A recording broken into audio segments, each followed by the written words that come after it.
My name is Jerry Zaremski. I'm the director of the local news network at the Philip Merrill College of Journalism.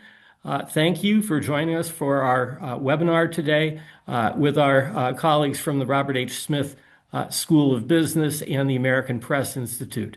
The topic of the day is AI personalization and its risks, which I'm sure is something that's on the mind of many of you.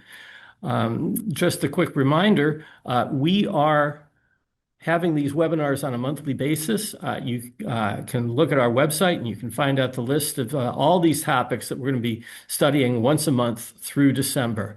Let me begin by introducing our panelists. First of all, we have Balaji Padmanabhan, the Associate Dean for Strategic Initiatives and Director of the Center for Artificial Intelligence and Business at the Robert H. Smith School of Business.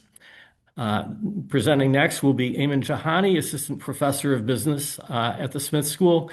And finishing up on this topic will be Robyn Tomlin, the Executive Director of the American Press Institute. So Balaji, why don't you take it away and tell us what you've got to tell us? Thank you. Thank you so much, Jerry. And my background is I'm not in journalism.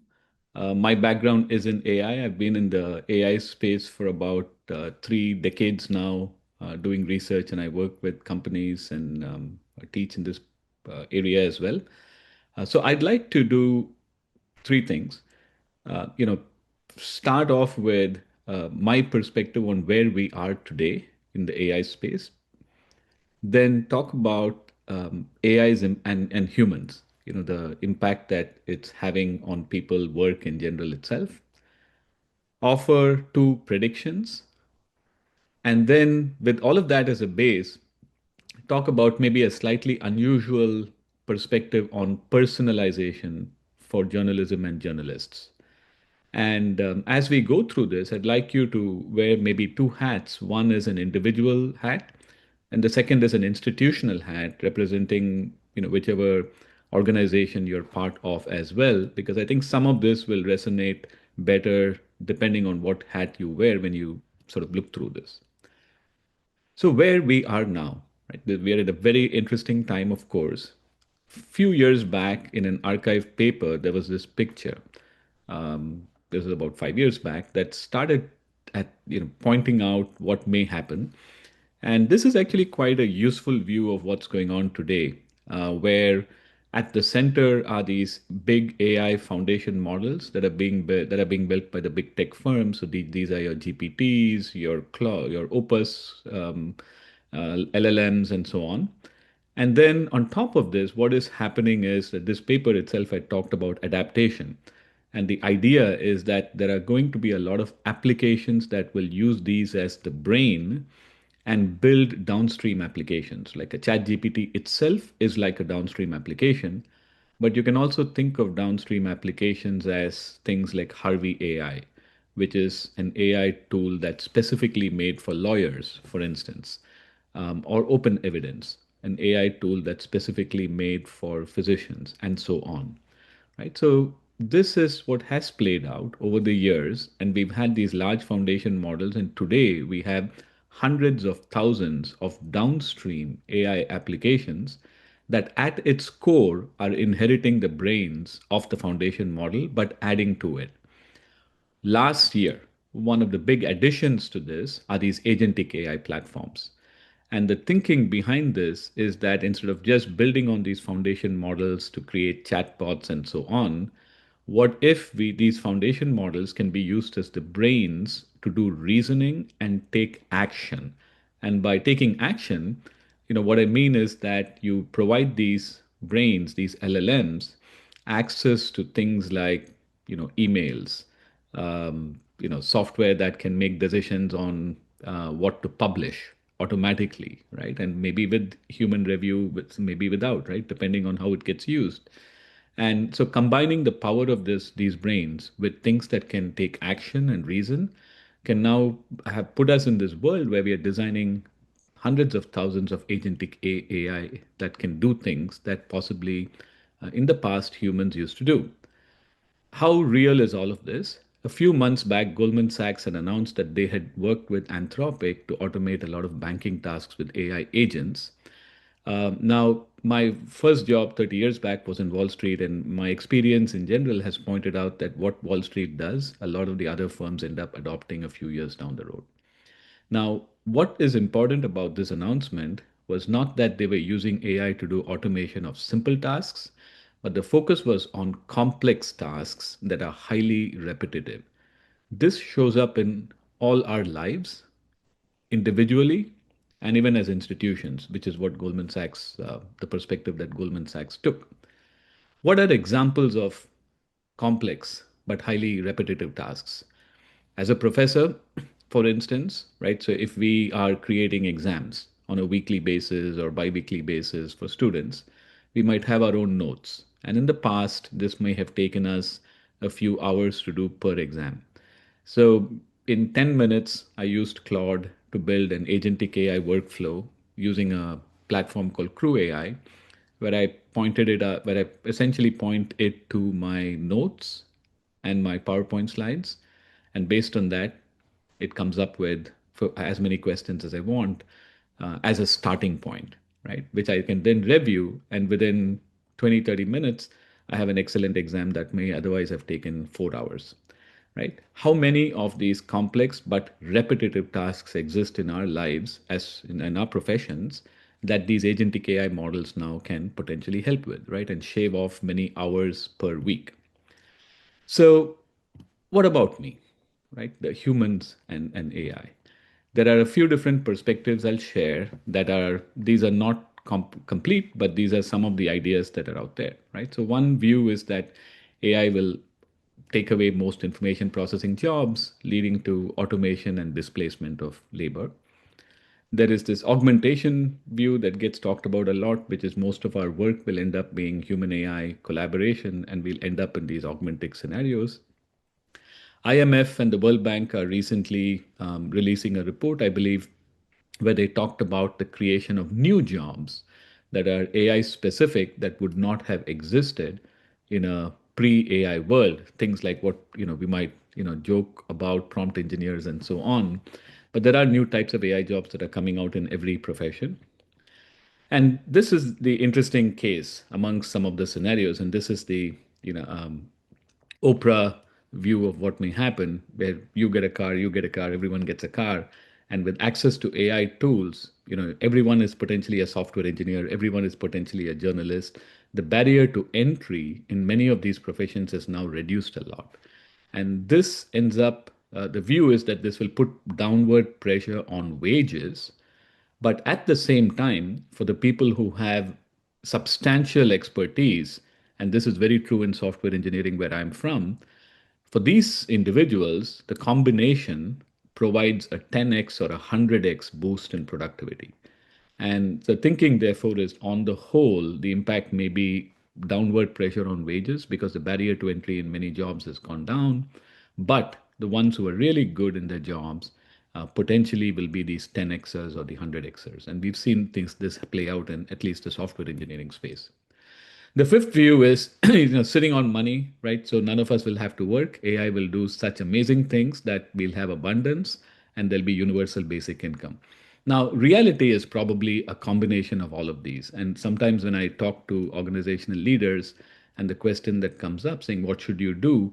I think the most inspiring view of this is when, given that there are so many impacts that AI can have on humans, as leaders, I think it's incumbent on us to design AI so that every employee, every person in our organization can now pretend that they have their own superpower in their pockets and their own individual work is now substantially enhanced because of AI rather than viewing this as replacements. Two predictions that I have given this context is that we are going to move into a world where we'll have trillions of AIs that are customized for each person, that are built using things that are specific to you. And at the institutional level, organizations are going to look at this and saying, look, the competitive advantage is going to come from being differentiated. In the past, the differentiation used to be having people who are very unique and different for us, and the people assets were very important. The AI assets are going to be as important as people assets, but they're going to be different, right? And the way to think of this is how do you build your own set of AI assets that are unique to your organization? With this as backdrop, the relatively less told personalization angle about AI in journalism is not necessarily about personalizing content for the consumer, which Eamon is going to talk about next. But I want to draw your attention to the potential of personalizing for the content producer and the institutions, right, using AI, right? So what does this mean, right? So for the content producer, these might be things like articles written in a journalist style. So Stephen A. Smith is a person I follow a lot in basketball. I'm a basketball fan, and he writes in a very unique way. AI might write about basketball games as soon as it's over, but it's not going to have his style, right? But an AI owned and customized by Stephen A. Smith that's aligned with his writing style and his opinions can now give him the freedom of producing content far more quickly. And that's his personalized AI. Now, for institutions, it's exactly what Goldman Sachs did. If you're representing a media institution, ask yourself what are the workflows in your organization that's unique and has the signature of your organizations, and how do you do what Goldman did, which is take these agentic AI tools and build your own personalized workflows that are unique to your organization that cannot be easily replicated by anybody else, right? These are the opportunities. And in this sense, I think these predictions of trillions of AIs as well as strategic AI repositories point to highly personalized AIs being used both by journalists as well as media organizations. What are the risks as we go down these paths? And of course, there are several. One that I'll point out here is that a lot of the things that we're talking about when we build these personalized AI is taking what used to be tacit knowledge within us and within our organizations and making these explicit. And when you build agents that represent Stephen A. Smith, potentially if somebody else, steals the software, that's the Stephen A. Smith agent, what happens to Stephen A. Smith, right? So is he at risk now with somebody else, publishing articles in his name where it's very difficult for him to say that was not me? And this, ends up being a concern that is certainly real today. Now, the other risk when we think of personalized AI, creating many Stephen A. Smiths, is that consumer perceptions around the authenticity of the human or institutional brand are important to keep in mind. Influencers online are using AI. Some are using AI to produce content and interact with their customers, with their fans on social media. And this has come up. Some of them seem to have, worry about the fact that will their fans look at themselves, their content the same way if they understand that it was AI that's producing it. There is also the risk of over reliance without adequate governance controls in place. And the biggest risk that I tell firms is that, look, it's not just some of these risks that should prevent you from doing things, but watching all of this go by without acting quickly enough to build your own personalized AI, to have your own strategic AI repositories, to me is the biggest risk because everybody else in your space is already doing it. And time goes by really quickly here, and capabilities build on what you have so far. And it's very critical to get on this as soon as possible while managing risks here. The last one, of course, is who takes responsibility for the actions of all the personalized agents when things go wrong. Someone recently remarked that AI can do a lot of things for you, but AI cannot go to jail for you, right? And so this is something we all have to keep in mind and worry about as well. So that's what I wanted to start off with. This was slightly unusual view of what personalization might bring in, but I think my colleague Eamon is going to take you down a more conventional path, and hopefully we have time for questions later. Okay, thank you, Balaji. Eamon, why don't you begin? Sure, thank you.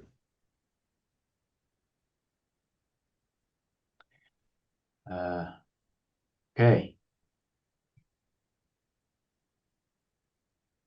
Well, thank you, Balaji, for that nice presentation. I'm now going to talk about a more traditional understanding of AI customization from the consumer side. So let me just give a brief overview of what we mean by personalization. It's not just the one feature, it's a bundle of tactics that are already in many digital businesses. So there are a lot of examples in several fields. So for example, in commerce, we see product recommendations. In customer services, we see chatbots. In marketing, we see individualized emails and ad targeting. In social media, we have content recommendations, smart notifications. In subscription businesses, we have dynamic paywalls. And now systems try to predict what the user might need before the user even asks for it. So what has changed is generative AI. Is that personalization is becoming now more dynamic.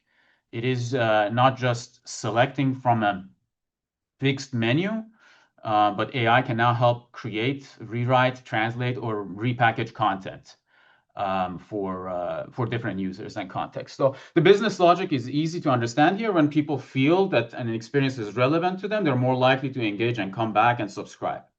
And so journalism can borrow from this world, but it should not just copy it blindly. A retailer can optimize for conversion much more directly, for example, but a newsroom has different obligations. The question is not only what will this person respond to, it is also what does this person need to know and how can be presented in a way that respects their time and retains their trust. So for many years, personalization in news mostly meant ranking, which story appears higher on the homepage, which story appears in a newsletter, or which story appears next. So generative AI changes all of that. First, we can think of news that becomes conversational. So a reader can ask follow-up questions and get an answer grounded in the archive. So for example, Washington Post has tried something like this, that the reader can actually, based on the article, can go back into the archive and ask questions. And so second is that the same reporting can be reformatted. Summary, audio, translation, glossary, or quotes, or simpler explanations could be generated. And third, we get to hyper-personalization, which I'm going to talk about a little bit today, where the system is responding not only to the user segment, but a particular reader at the particular moment. And so this is where the opportunities and risks come together. The opportunity is that journalism becomes more useful and more understandable to everybody's experience. But the risk is that personalization can become too narrow. If the system only learns what each person already clicks on, it may keep giving them more of the same. And so the central question changes here. It's no longer just which article should I show this reader? It becomes how should this story be experienced so that it is useful to this reader, while still preserving editorial judgment, diversity, and public value. So as I explained, personalization is now moving from which article should I show you to how should this story be experienced. So here's an immediate business promise. You might think a newsroom starts with one act of reporting. Historically, they would turn that reporting into many different audience-specific products, but that was costly. And then you might want a newsletter version, for example. You might want a local framing, an explainer for a new reader, an audio brief. So these are all costly, and this is what we had to do manually. But now AI lowers that marginal cost of all those different versions. That can help one piece of reporting travel much faster. It can help with accessibility. It can help with translation. It can automatically help subscribers feel that the product fits into their lives. So this is what I mean by hyper-personalization that can make journalism more useful. The critical question here is what the system optimizing. The question is not what the system optimizing. It's the objective we give the system. Are we asking AI to make important reporting more accessible and relevant, or are asking it to optimize whatever produces the faster measurable responses? So those two objectives can lead to different newsroom systems, and you can already feel that there is a tension between them. So as I mentioned, personalization is changing this objective function. A generic AI workflow asks a relatively simple question. Is this an output? Is this a good output? Is the summary accurate? Is the headline clear? But personalization workflows ask a different question. Which version should this person receive right now through this channel? That is a much more powerful, but it also creates a tension. This tension is between the audience fit and the editorial diversity. Audience fit means relevance, access, retention, and convenience. Editorial diversity means breadth of topics, sources, and frames and viewpoints. A system that maximizes the fit too narrowly might become excellent at giving people what they already tend to consume at the expense of diversity and long-term retention. So the goal should not be to maximize fit. It should be useful fit under editorial constraints. So this is what we mean by human in the loop. So that is the difference between a journalism product and a pure engagement machine. So let me connect this to productivity literature. So I'm just giving you a very brief overview of why this has become possible. There's a lot of evidence that shows AI has led to massive productivity gains. So in writing experiments, researchers found that ChatGPT reduced time and improved output quality on professional writing tasks. In workplace settings, other researchers found that AI assistant increases customer support productivity, especially for less experienced workers. But most importantly, what I want to say is that newsroom is not simply that the most simple news is that AI is not for every specific task. It's contextual. Some authors describe this as a jagged technological frontier. AI can help a lot on tasks inside the frontier, but users outside it tend to over trust the AI and performance can get worse. So this has implications for journalism. This means that we need to distinguish between the tasks. Summarizing, translation, and formatting can be easy for AI. But verifying facts, developing a new angle, or deciding what deserves attention is not necessarily the job of AI or personalization. So now let me move to a frontier that is very new in the research world, digital twins. So this is a recent research area that I'm also working in that is gaining traction for policy analysis and marketing. In the context of journalism, we may want to call it a subscriber twin. So what is a subscriber twin? It's a simulated proxy for a subscriber or a subscriber segment built from their data, validated against real behavior. And so the idea is that this twin is built on an LLM that will behave, think, react like the subscriber, so that we can use the twin as the proxy for the subscriber. So this twin might use, to construct this twin, we might use reading history, subscription history, preferences, survey responses, contextual signals, and so on. The more data we have about the subscriber, the more accurate this subscriber twin would become. And so the goal is not to really replace the reader, but the goal is to create a test bed for hypotheses. Before deploying a personalization strategy, a newsroom could ask the following question. Which reader might need more background? Which reader might respond to a local frame? Which version may improve understanding rather than just increase clicks? So recent work on these generative agents shows that why this is plausible.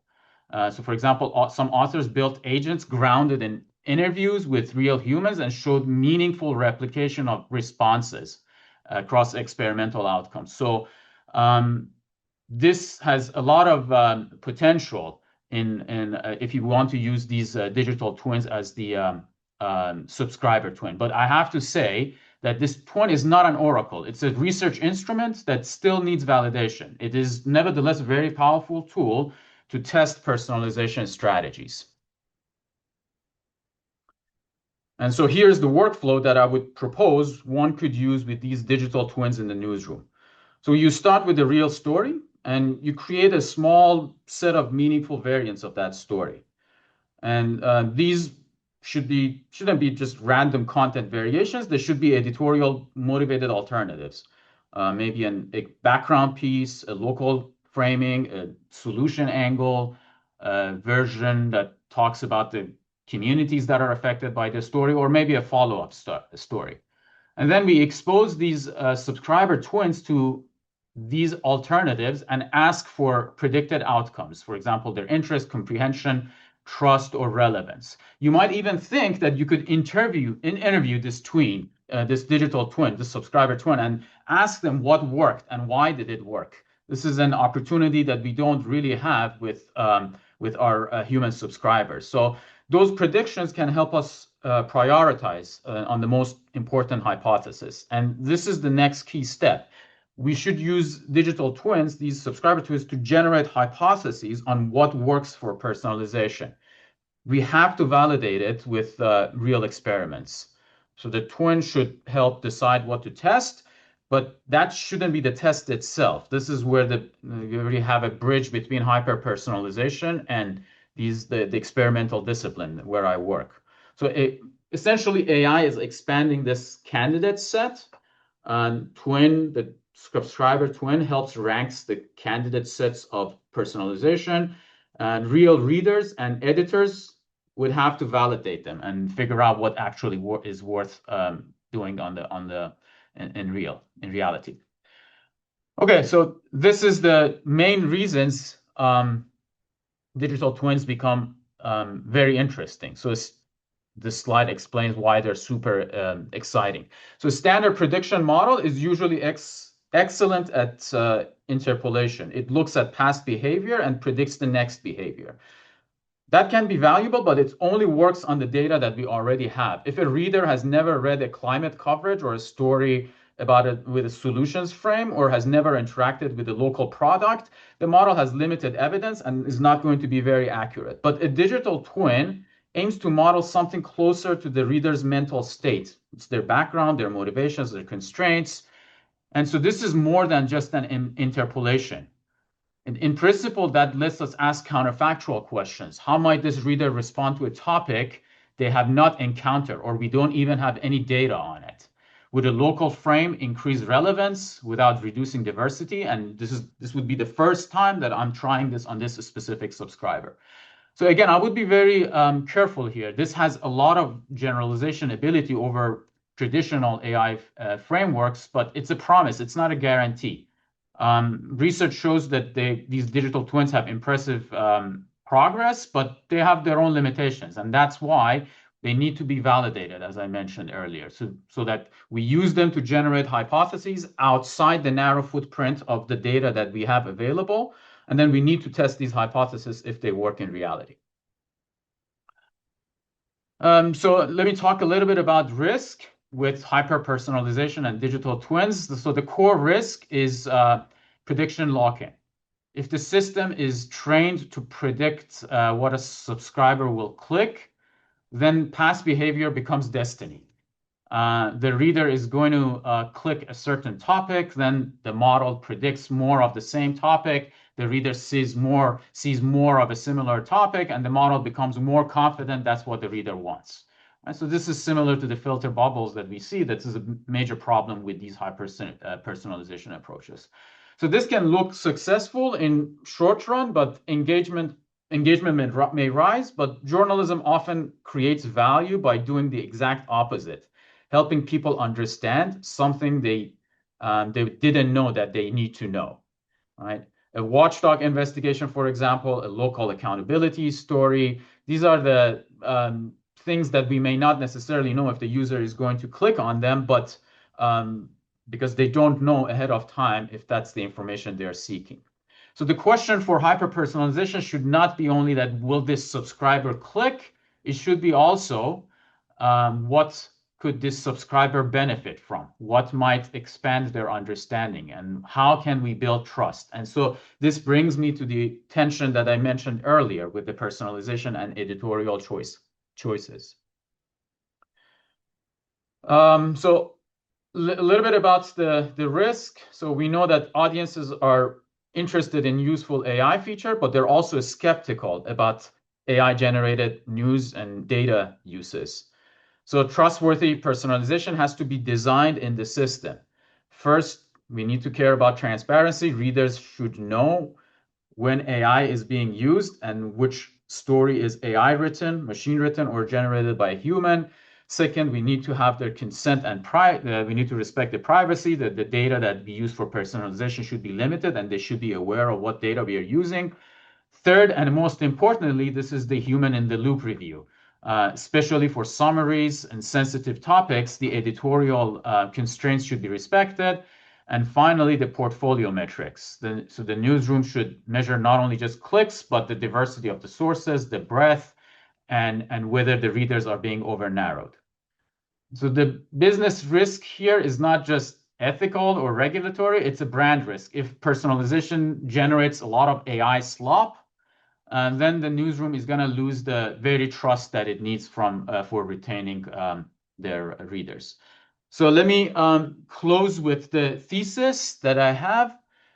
So AI personalization should personalize the path to our audience, not necessarily the facts that they receive. For businesses, this means AI can help retention, conversion, and reduce costs. For audience, it can help them with understanding, satisfaction, and trust. For newsrooms, it can help make better use of reporting and creating more versions automatically, more formats, and more entry points. But those benefits only hold if personalization, specifically, for example, done with the use of digital twins, is measured against something more than engagement. A responsible system should include long-term business outcome, audience fit, portfolio outcomes, and digital twins can fit into this framework, but only if validated for learning and then also tuned for long-term outcomes. So they should help editors see more responsibilities, but not remove the editor from the decision. So my closing line is this: the future of AI in journalism should not be a different reality for every reader. It should be a right doorway into verified reporting for each user, with the newsroom still accountable for what matters. With that, thank you. Thank you very much, Eaman. Robyn, take it away. All right. Thank you, Jerry. Good afternoon, and thanks for having me. I'm happy to be able to sort of take this and having listened to both of you to sort of ground this conversation a little bit more directly in what's happening on the ground in news organizations across the country. At the American Press Institute, we're spending a lot of time thinking about what AI means operationally, specifically for local news organizations right now, how it's changing workflows, audience experiences, business models, and really ultimately the relationship between journalism and the communities that it serves. Over the last few years, that conversation in journalism has really shifted very quickly. We moved from, should we try this? Shouldn't we try this? Is AI a thing or not? Into like full-fledged experimentation, and now really into deep integration. And so most news organizations are no longer asking whether AI matters. They're really trying to figure out where it fits and what problems it actually solves, but also where the guardrails need to be. And so from my perspective, both from leading newsrooms across the US and now working at API, where we work and support news leaders from organizations of really all sizes and shapes, one of the most interesting areas that we're thinking about is that opportunity around that personalization, because it sits really right at that intersection of like tremendous opportunity and real risk. On the opportunity side, there's a ton to be excited about. Personalization really can help people navigate what is an overwhelming amount of information in this environment right now. It can connect them much more directly with information that affects their lives. In local news, that can mean things like neighborhood-specific severe weather alerts or multilingual delivery on news for immigrant communities, or ways to help younger audiences build stronger news habits through things like gamification or identifying issues that really matter to them. So done well, personalization can really reduce the friction between communities and useful information that is important to them to help them navigate the lives that they live day to day. And operationally, AI can create huge opportunities for smaller, resource-constrained news organizations giving them the capacity to improve tagging and recommendations and workflow efficiency, and really helping important journalism reach the audiences that it's intended to serve. So there's a lot to be excited about. And I spent a lot of time thinking about how AI can support journalists and really strengthen those relationships with audiences, not to replace the journalism that journalists do, but to help the right journalism reach the right audiences faster and more effectively. I think that's really what we'd be aiming for. But it's also important to recognize that journalism is different than most industries. It's different than Wall Street, like Balaji was talking about. Every industry is out there experimenting with personalization and AI, but journalism is not just a consumer product. It also serves a civic function. And that's where the tension, I think, really emerges. And you heard some of that in what Eaman was talking about. Most personalization systems are optimized around individual behavior and engagement.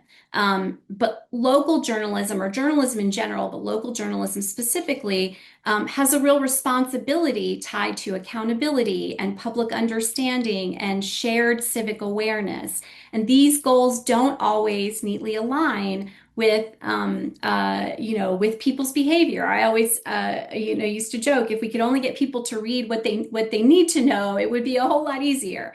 But the challenge is oftentimes finding that alignment. If a personalization system learns that someone mostly engages with sports or entertainment or crime coverage, it's going to gradually stop surfacing other important news like school board reporting or local government coverage or investigative journalism, because those stories don't generate or generate less immediate engagement. So the personalization system is going to narrow the focus on those. You can work around them. And in McClatchy, we did, ensuring that there was always an element of serendipity. You're always surfacing some new things to try to continue to test for new engagement opportunities. So I think in any consumer model where you're trying to do this, you cannot go 100% to the AI. You have to also allow for different choices to be made. And on top of that, you have to think about editorial judgment, and I'll talk about that more in a minute. But from a product standpoint, personalization makes a lot of sense. From a civic standpoint, it's complicated. And I think we've seen this on some larger platforms. What happens when engagement becomes the dominant signal in those information systems? Things like outrage and emotionally charged content will outperform nuance and outperform context, right? And those, you got to have both. It's not one or the other. And local journalism leaders, I think, have to think really carefully about hyper-personalized systems that can weaken a shared understanding inside of a community. So historically, local news exposed people in the same city to many of the same issues and the same conversations. Personalized information environments can fragment that, and they can actually dilute sort of common civic awareness. I also think it's an important nuance around how AI systems interpret audience behavior. News consumption is often episodic, it's situational, and it can be communal in ways that recommendation engines don't really fully understand. People don't always read the news because it reflects their identity or preference. Sometimes they read it because there's a hurricane coming, or there's a virus that's emerging and they want to understand more about it, or because they're helping deal with a personal situation, helping a parent navigate dementia care. AI systems can mistake temporary anxiety for enduring preference. And I think we have to make sure we're understanding those things, those episodic moments, and how they can shift at times, what people's actual preferences and interests are. And unlike entertainment platforms with massive data sets, many local news organizations are operating with relatively thin audience data, which can make personalization systems less reliable and more prone to distortion. So I think the challenge ahead for journalism is not whether AI is part of this ecosystem. It already is, and it's going to continue to be. The question is really, how do we implement these systems intentionally in ways that really strengthen trust and accessibility and civic understanding, rather than simply optimizing for engagement, because that technology is just moving so fast. but the questions now aren't really about technology questions. They're cultural and ethical and strategic questions that I think we're going to continue to have to wrestle with. Okay, thank you, Robyn. We are now going to move to questions both from me and from the audience. For those of you on the webinar, just please drop your questions into the chat and I will ask them. But while you do that, let me get started by asking you, Robyn, if you could reflect a little bit of detail on what you heard from Balaji and Eaman. Yeah, I think it was really fascinating listening to both of you guys because you're really describing a shift from personalization as a distribution problem to personalizations as sort of a systems design problem. And I think Balaji, is talking about this sort of extraordinary expansion of capability.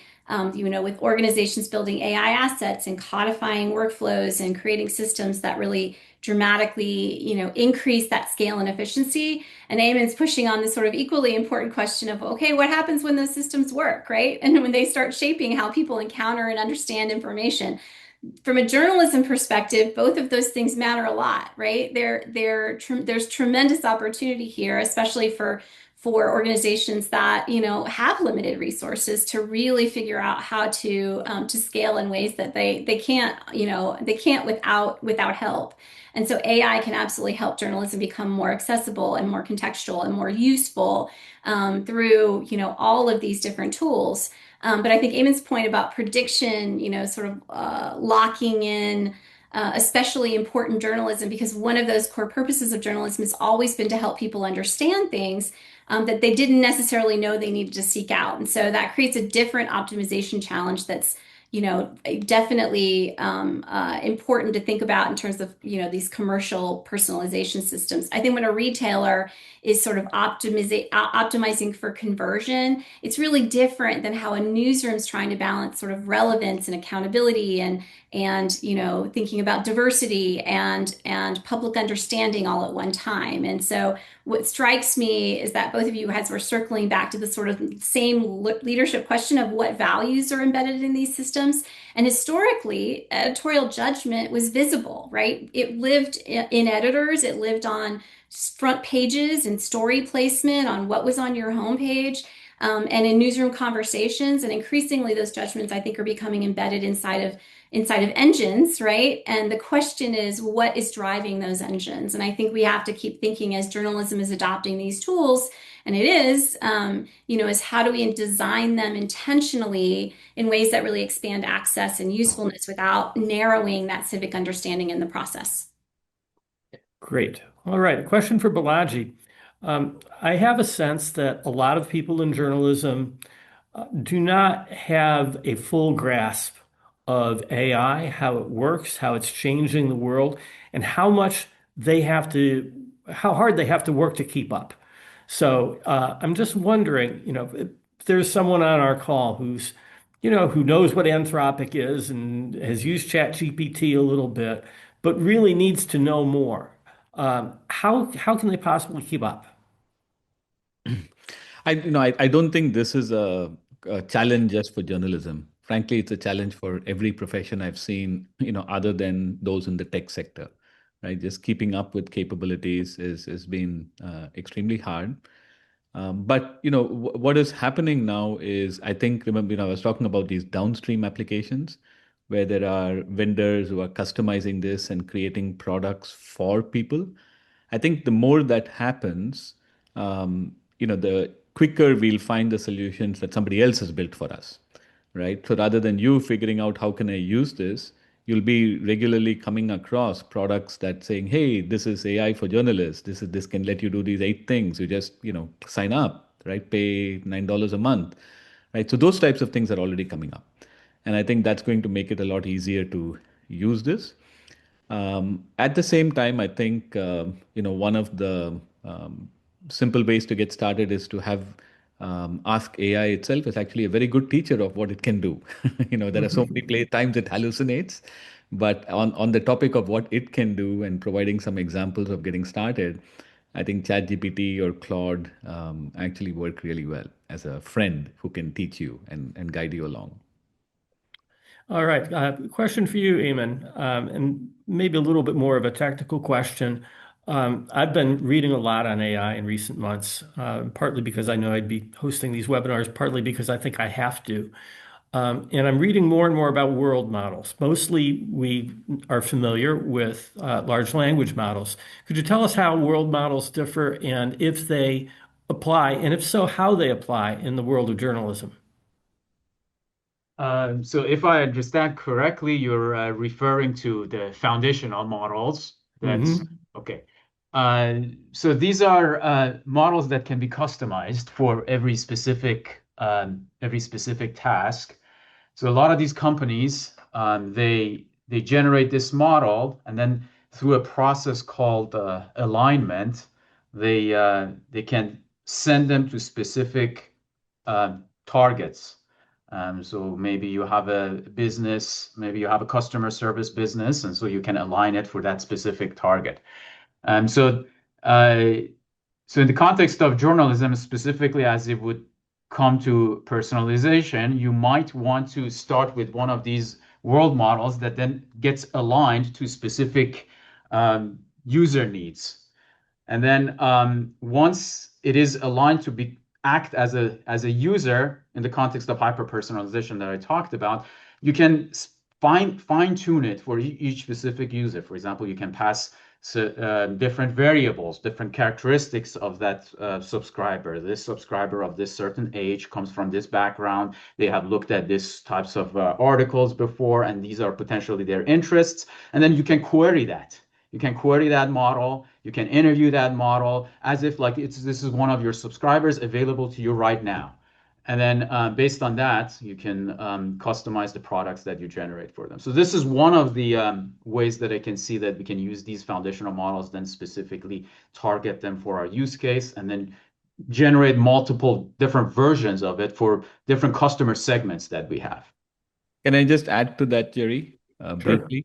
I think, so the previous trend was these AI models learning from large volumes of text that we feed it, that was, obtained on the net. Jan LeCun and many of the others who were leading, Meta, who've left to do physical AI startups, they're investing in a lot of AI startups that are going to learn based on spatial content by interacting with the real world physically. And this is a very new type of problem, right? To sort of think of robots. I think robots are a better example, and how they can learn things, anticipate what may happen, take actions. And so these are the other types of world models that you hear about, right? So sometimes you hear about these foundation models being aligned, but sometimes you also hear about physical AI. And I think the physical AI and how it can learn by interacting with the real world is a process that's going to play out over the next 5 years. Lots of applications in any robotics related context are very clear. With journalism, I'm not sure. I think to the extent that there are journalistic opportunities where interacting with the physical world and actually walking around like a reporter might, but it's a robot, right? Hmm. These things may happen, right, in the near future as well. Wow. All right, a couple of questions from our audience. And what I'm going to do here is let any of the three of you respond, or maybe all three. A question here: is AI at any level going to be affordable for very small news organizations? We are 4,000 circulation weekly with a very limited budget. Yeah, I'm happy to jump in. You guys certainly do it. Yes, although maybe not in the fully customized, build your own AI ecosystem way that some larger organizations are pursuing right now. But I think for smaller organizations, the most immediately useful AI applications are often the least expensive. It's just getting a $20 a month, ChatGPT or Claude account and figuring out how to build prompts that will help you, do some of the, repetitive tasks that you need to do to create journalism in a way that's smarter. So transcription and, testing headlines and, summarizing stories or, just, doing some basic workflow organization. One of my favorite stories was we were doing a lot of experimentation a couple of years ago around AI. Was the Wichita Eagle had a reporter who spent 4 hours a week getting a fax from the local government's restaurant inspections, and it was in all caps on a fax. And so she had to type it all back in because you could scan it, but the OCR wasn't very good, and it would never format it the way you needed it to. And in a matter of a few weeks, they built a prompt that allowed them to take the image of those restaurant inspections, turn it into a database that they could use, that they could do really contextual reporting. Not only did it save her 4 hours a week, but it gave them a whole database of restaurant inspections that they could use to really look for trends and look for all kinds of other important things. That's small newsroom, basically just playing with a ChatGPT account for enough prompting time until they got something that actually worked for them. So again, it's not about trying to boil the ocean. It's about trying to identify those small wins, those opportunities. And again, in the low risk areas. I mean, that is not in any way diving into some of the real ethical challenge issues. It's fundamentally trying to help superpower journalists so that they can do more journalism. And I think that's the big opportunity for small organizations. I'd like to add one thing there, and that is that my experience is that the paid versions of ChatGPT or Google Gemini or Claude for $20 a month are far superior and far more useful. And $20 a month is not that expensive. And I'll give you just one example. In my political reporting class this semester, I assigned my students to look at the personal financial disclosures of every member of Congress from Maryland. Well, one member happens to be very wealthy, and her personal financial disclosure statement was like 100 pages long, as a PDF. My student submitted that, created a prompt, put that PDF into Claude, and within minutes, we had a summary of this Congresswoman's finances that would have taken hours for a reporter to do. So, that little $20 a month is a very, very, it's $20 well spent. Either of you have any thoughts on that, or shall I move on to the next question? Okay. Here's one that's on the mind of a lot of reporters, and it's one that was on my mind when Balaji mentioned Stephen A. Smith. How can reporters remain valuable when their writing style is captured by AI? Who owns that AI model of their writing? The reporter or the organizations where they work, or anybody who copies the model?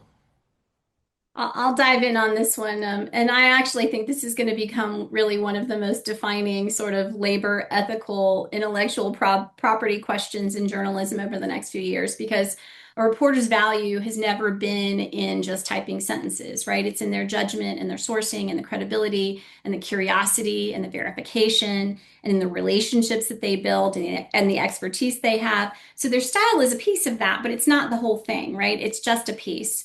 And at the same time, there is this real tension emerging, around sort of ownership and consent. If a newsroom trains systems, based on years of a journalist's work, does that become institutional IP? Does that journalist retain the rights to their voice and style? What happens when they leave, right? What happens when someone outside of the organization replicates it without permission? Like, these are really big questions that don't have good answers yet. There aren't clear norms, and I think courts are likely going to have to define and decide a lot of that in the coming years. My instinct is that journalism organizations are going to have to think more explicitly around governance and disclosure and around consent. And fundamentally, if they want to have journalists who are doing this work, there are labor issues that are going to determine, what is acceptable and what's allowable. So I think these things are going to start to, sort themselves out over time. But fundamentally, trust is the core asset here, right? Trust is the key thing that you have to be optimizing for. And audiences may accept AI-assisted journalism, but they may feel differently if they believe that a person's voice or judgment is being stimulated without transparency or control. So, honestly, I think the more synthetic the content becomes, the more valuable that authentic human reporting will also become, because readers are not just buying prose, they're really buying trust, and they're buying expertise, and they're buying confidence that, a human stands behind that work. So I am, there's a lot to be anxious about. There's certainly a lot for journalists to be concerned about. And I think a lot of this stuff is going to sort of shake itself out. But as reporters who are focused on doing the things that humans do best, I think that's always going to be the real value. Okay, Balaji, I want to ask you pretty much the same question, and kind of in light of what Robyn said, is there a trust issue with a Stephen A. Smith doppelganger? And there could be, depends on who is using it and how, right? So if Stephen A. Smith is the one who is using it, right? So the game is over. There are, 5, 10 games that played out the same night, and he gets 10 versions of articles written almost by him that he then reviews very quickly, makes the edits, and publishes it. Now he has his stuff that's gone out maybe 3 hours or 4 hours before it might have otherwise, right? But he owned it, he reviewed it, he made the edits needed, and he put it out faster, right? So it saved both time and it got things out in a faster way where the audience was really excited about the game. So that seems like a great thing for him to want to do. But the question then is he's got to be careful, because if he doesn't review it, if he doesn't edit it, if it's not his style, if he's just sending it out and people catch on and say, hey, this was completely AI written, it's not the person I saw, if there was a small error that slipped in that people catch, that destroys years of trust that got built in, right? So if used well, I think it's an asset. There are risks that are real. On the IP side, though, I think that, Robyn raises a fantastic point. I mean, a lot depends on what the courts rule. But my view has always been that, sensible people, sensible organizations always differentiate between what they can do and what they should do. And just because you can do it, just because you can clone somebody who works for you and uses AI to then, report like them even when they're not around, it doesn't mean you should do it. And most respectable organizations don't go down that path, right? They recognize that this is not something that consumers generally like or will support. So I feel that there is that, that fear that consumers don't like it, so it just doesn't make sense. So I think a combination of these two will protect us to some extent on that part. But I'm curious to see what the courts will do. Okay. We have time for one more question. I'm going to ask each of you to give me your take on this, starting with Eaman. In the journalism world, Cleveland.com has kind of made headlines in recent months by increasing the use of stories written by AI. Reporters are essentially feeding information.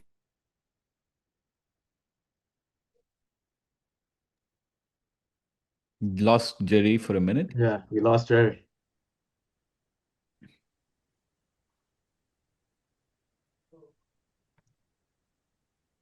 But sorry, Jerry, we lost your question. Can you repeat it? Oh, I'm sorry. I did not realize that. I'm having an internet problem. Yeah, just repeat the same. Yeah. Yes, Cleveland.com is encouraging reporters to use AI to write their stories. Information is being fed into the AI, and the AI is doing the writing. I want to get each of your take on that, starting with Eamon.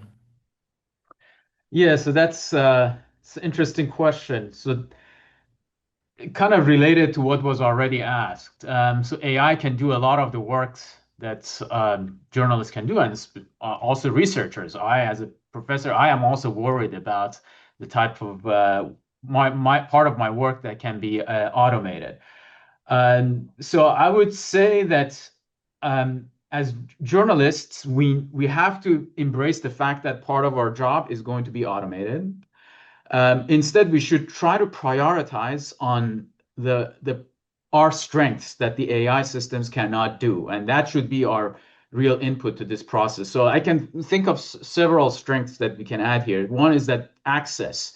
So as humans, we have access to sources. We can cultivate their trust. We can obtain documents. These are the things that AI cannot do. And so if you just write AI-based stories, it's just going to be a combination of what is already known. Another one is judgment. As journalists, good journalists know what matters, what could be misleading, what needs verification. But most importantly, Good journalists have expertise. They understand institutions, they understand histories, they understand weak signals before they become obvious. This is not something that AI can do. And finally, I just want to mention this, that there's some evidence that shows that AI is better than an average human in terms of writing, but AI is not as good as the best human writers. Right? So that is a strength that journalists have, and they should take advantage of that. Because AI cannot independently build scoop unless it's already connected to something that's already known. But we humans are creative. Okay, Balaji, your thoughts? I saw this happen in finance a few years back. As soon as companies released their earnings reports, for instance, there were AI models that would write articles about those and quickly publish this. And there were some well-known news organizations in the finance space that resorted to that. It became very obvious that those articles were not written by a human, right? I mean, if you just look through it, it was very quick to pick up. But the reason it was happening was that there was a business model around it, right? If you can write a lot of articles, they tend to get distributed through these trading platforms that show you news related to certain stocks. People read it, they click on it, and your content comes up. There's an ad that you can show, and you monetize it, right? So, did it work financially? Yes. But when I looked through the quality of those types of things, it was clear it was written by AI. It was just trying to jump in quickly to be at the right place at the right time and monetize. It's a monetization strategy I can see some people take, but it's not necessarily one that will win on quality, right? Because it's very easy to see through. That's the risk that organizations take. If they go down that path, there may be this monetization appeal, but there's a real risk that trust and quality could suffer unless you had what Eaman was saying and what Robyn was saying. Okay, Robyn, you have the last word here. Yeah, well, I agree with Eamon and Balaji on this. I think the Cleveland situation underscores that the core here issue is really trust, not technology, right? Audiences may accept AI-assisted journalism, but what erodes that trust is when people feel that AI use is hidden or unclear or it's replacing human editorial accountability. So in journalism, credibility comes from that transparency, it comes from judgment, it comes from knowing a real person ultimately stands behind that work. And in Cleveland, they say human is always in the loop. So they stand behind that work because a human is the one who's ultimately making the decision on whether to publish and what is in that story. In some cases, that may be good enough, but it's not the thing likely that's going to build long-term trust and engagement with audiences. And I think that's the balancing act that we all have to keep working through. Okay, thank you all very much. We are out of time. We're actually over time by 2 minutes. So I want to thank our panelists, and I want to ask you all to consider joining us on our future webinars. Our next one is at noon on Friday, June 5th, and it is about using AI to improve news gathering. And I'm going to drop the link into the chat right now. And with that, in a moment, I will sign off. So thank you all.